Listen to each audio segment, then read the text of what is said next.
अस्सलाम वालेकुम।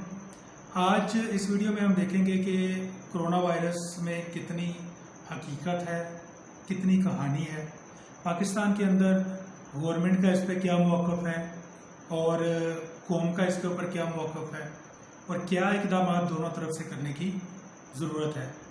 तो आइए शुरू करते हैं। मैं हूं मोहम्मद फ़ाहद अनवर अपने चैनल मोटिवेटर्स एंड ट्रेनर्स के साथ। कोरोना वायरस हकीकत या कहानी 22 टोटल 51,000 केसेस थे और जून 5 पे ये तकरीबन 93,000 तक पहुंच चुके हैं। 14 डेज में 42,000 का इंक्रीज हो चुका है, जो कि एवरेज पर मंथ अबाउट 3,000 बनता है। और लेटेस्ट जो पर डे केसेस की तादाद है तकरीबन 4,800 तक पहुंच चुकी है। इस तरह से आपको मीडिया के ऊपर ये सुनने को मिलता है कोरोना वायरस के हवाले से। तो देखिए, इसको हम एक और तरीके से अब देखने की कोशिश करते हैं। देखिए जी, इस वक्त तक यानी कि 5 जून तक टोटल आपके 6,60,000 तकरीबन 500 टेस्ट किए जा चुके हैं और इनमें से जो टोटल केसेस आपको रिपोर्ट हुए हैं वो हो चुके हैं 93,000 केसेस। इनमें जो रिकवर्ड केसेस हैं वो भी शामिल है इनके अंदर। ठीक हो गया जी। ये एक फिगर बताई जाती है। इसको अगर देखा जाए तो हम कहते हैं जी कि 14% तक, अगर इन टेस्ट के हवाले से इसको देखा जाए तो 14% आपको पॉजिटिव केसेस मिल रहे हैं कि जिनमें कोरोना वायरस आपको मिल रहा है।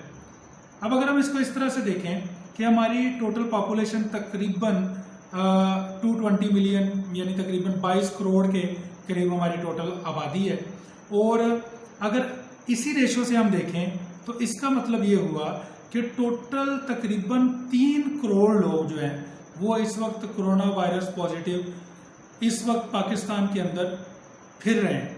यानी कि एक तो हम यहाँ पे ये कह रहे हैं ना कि इतने टेस्ट किए तो उसमें से इतने मिले, भाई जितने टेस्ट किए उसमें से इतने आपको मिल गए। अब इसी रेशो से अगर आप इसको अपनी पूरी आबादी के ऊपर इम्प्लीमेंट करें और देखें तो अगर हम ये सारे टेस्ट कर लें तो उसमें से इतने केसेस आपके निकलते हैं। यानी कि इस वक्त इस रेशो से पाकिस्तान के अंदर तकरीबन 3 करोड़ पॉजिटिव केसेस जो हैं वो फिर रहे हैं। ठीक, अब अगर इसको हम यूं देखें कि अगर 3 करोड़ केसेस पॉजिटिव फिर रहे हैं माशरे के अंदर, पाकिस्तान के अंदर, तो टोटल डेथ्स अब तक कितनी हो चुकी हैं? 1935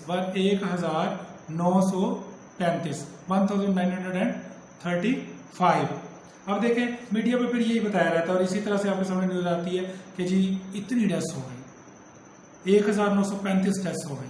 नो डाउट एक डेथ भी जो है वो भी नहीं होनी चाहिए कि अगर एक भी किसी फर्द की डेथ होती है, एक फैमिली डिस्टर्ब होती है, तो 1935 डेथ्स बहुत ज्यादा तादाद है।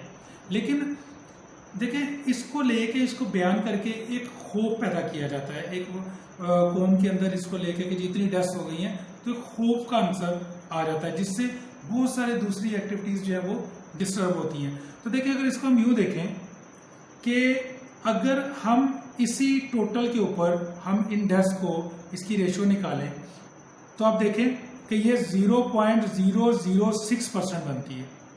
इस 0.006 का मतलब ये है कि 1 लाख लोग अगर मुतासर होते हैं तो उनमें से 6 लोगों की डेथ हो रही है। 6 लोगों की डेथ के चांसेस है, 6 लोगों की डेथ हो सकती है। ठीक, इस रेशो के मुताबिक। क्लियर? और अगर थोड़ा सा मजीद मैं इसको आपको सेटिस्फेक्शन के लिए आपको मजीद क्लियर करूं तो ये चार्ट देखें, इस तरह से भी नहीं दिखाया जाता। अब इसको देखें कि 80% जो क्वांटिटी है, जो 80% डेथ्स हैं वो 50 ईयर एज से ऊपर है। 50 ईयर एज से ऊपर। अब 50 ईयर से ऊपर हम ये नहीं कहते कि यानी 50 ईयर से ऊपर है तो कोई बात नहीं जी, 50 ईयर से ऊपर तो डेथ हो सकती है, नहीं।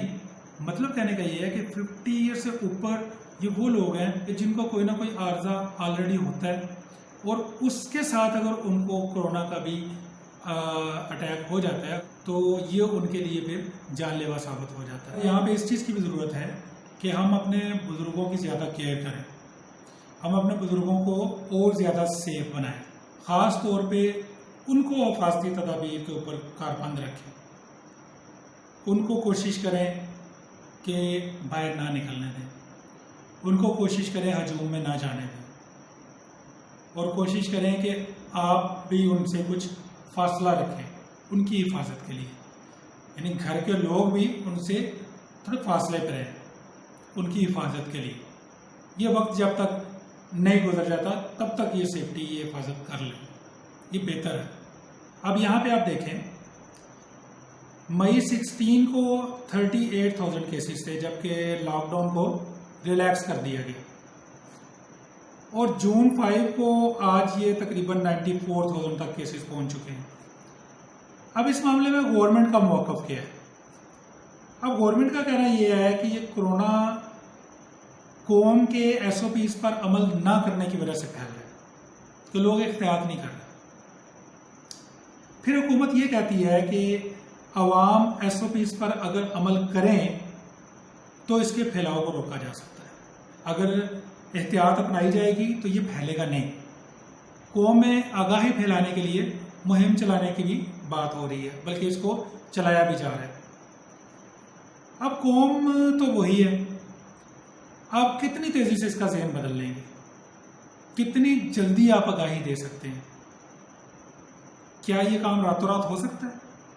देखें, ये जो यहाँ पे हमने बात की थी कि तकरीबन 3 करोड़ पॉजिटिव केसेस फिर रहे हैं, क्या आप इन सबको ये मैसेज दे के इनको इस काबिल कर सकते हैं कि ये लोग अपने आप को क्वारंटाइन करें और इसको मजीद फैलने से रोकें?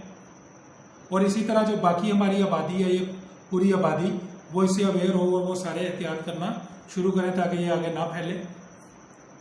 रातों रात तो ये खैर मुमकिन नहीं है, लेकिन हाँ, ये किया जा सकता है, ये नहीं कि ये नहीं किया जा सकता। लेकिन अब कौम का भी मौक़िफ़ देख लें। कौम क्या कहती है? कौम का कोई एक मौक़िफ़ नहीं है, इसमें लोग बटे हुए हैं। उसकी वजह क्या है कि कौम को बहुत सी चीज़ों की वजाहत मालूम नहीं है। कौम को आधी अधूरी इंफॉर्मेशन मिली है, उनको मुकम्मल इंफॉर्मेशन मिली ही नहीं। अभी तक बहुत सारे लोगों को पता ही नहीं कि कोरोना है क्या चीज़, बहुत सारे लोगों को पता ही नहीं कि एहतियाती तदाबीर क्या हैं, हमने क्या करना है और इसके क्या नुकसान हो सकते हैं। अगर हम नई एहतियाती तदाबीर अपनाते हैं तो हमें इससे क्या नुकसान हो सकता है। लोगों को पूरी इंफॉर्मेशन नहीं है। और एक चीज़ ये देखें कि लोगों की एक बहुत बड़ी तादाद इस कोरोना वायरस के वजूद को मानती ही नहीं है। लोग कहते हैं कोरोना वरोना है ही कुछ नहीं।